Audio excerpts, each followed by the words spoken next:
they say, you know, we have a problem with black women getting with white feminists. Right. Right.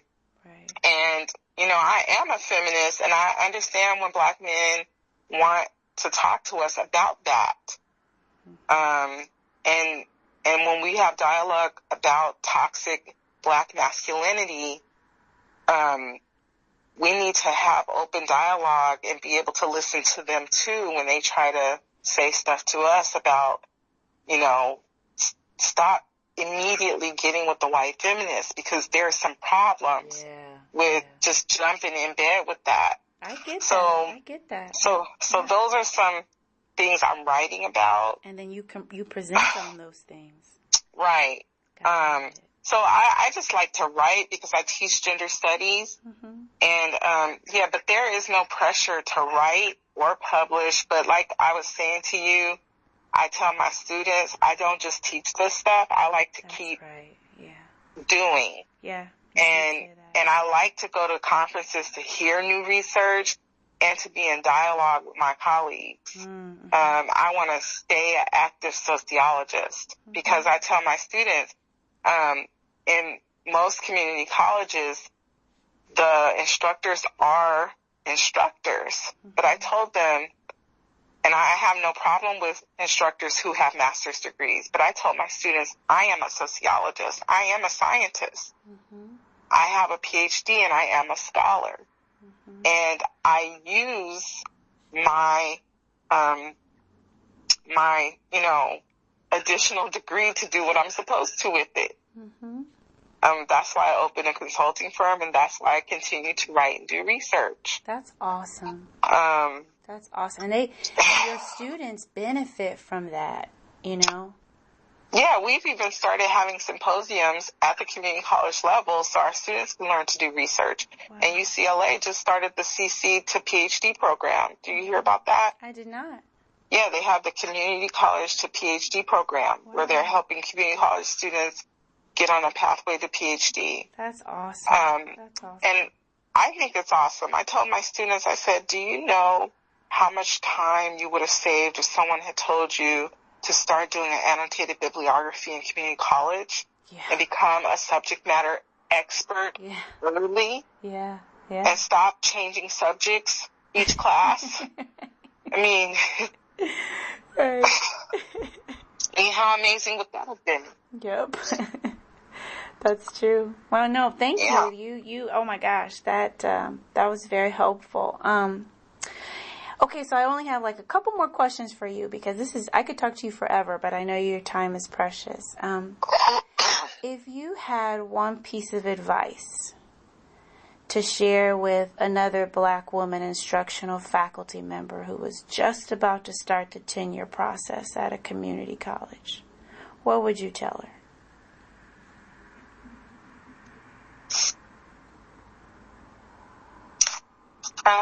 I would say, you said one piece of advice? Yep. To another sister about to start the tenure process. I would say develop your craft. Work on your teaching. And the reason I would say that is because if your teaching is excellent, there's nothing that can be done to you. You're hired to teach, and if your teaching is excellent, then that's really all that matters. Gotcha. And if she were to ask you, you know, how can I work on my teaching? Like, what do you mean? How can I do that? How can I develop my craft? So that's a really, really hard question. But the best way to do that is to observe your colleagues. Good, bad, and ugly. So to go and ask colleagues if you can observe their teaching. Some colleagues are uncomfortable with it, but many colleagues would love to be observed and feedback. But I've learned some really good techniques. I've learned what not to do from colleagues, and I've learned really good things from colleagues. But observation is a great teacher. And then also reaching back, the best teacher is remembering your favorite classes, your favorite instructors, the ones who inspired you. Why did they inspire you? Why did you pay attention? Why did you love it? What made you study? I believe that I'm like every professor I ever loved, because everything they ever did, I try to emulate. Yes. I love that. I love that. Yeah. And I've heard that similar sentiment. That's beautiful. Well, thank you so much. I think the last question I'll ask is just, is there anything that I didn't ask you that you'd like to share? Any last comments now that you kind of have an idea of what my study's about, and any last thoughts or comments? No, just that, I'll just say I believe that Black women are brave and courageous, and,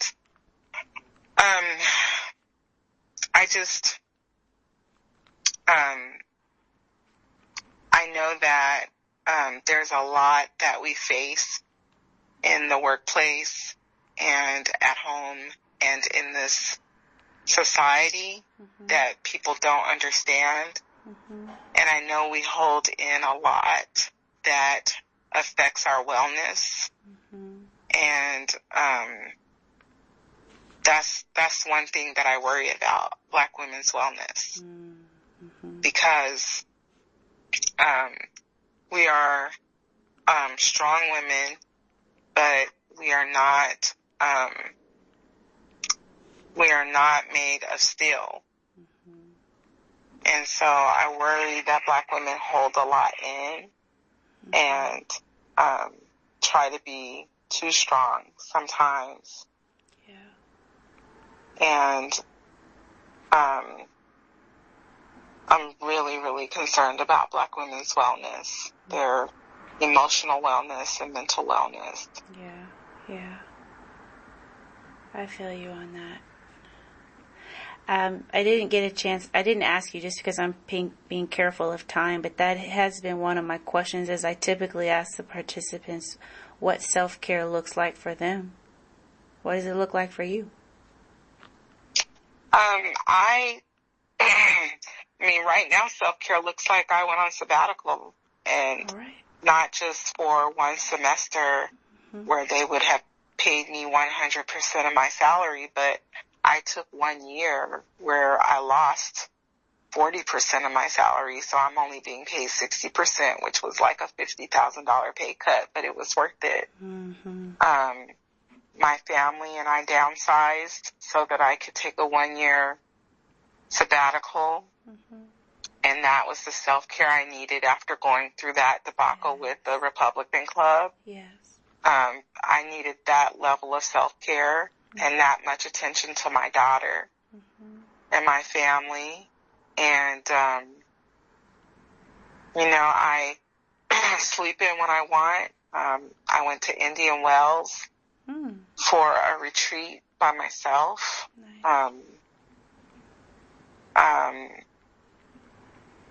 I swim and I relax, I walk, I decompress as much as possible, and I have a spiritual life that is refreshing and one that gives me peace. And I have a loving companion that supports me. That's like really important to me. That's awesome. Awesome. Well, Dr. Alabi, thank you so much. Thank you so much. You're welcome. I really appreciate this. I'm gonna turn off the recorder now.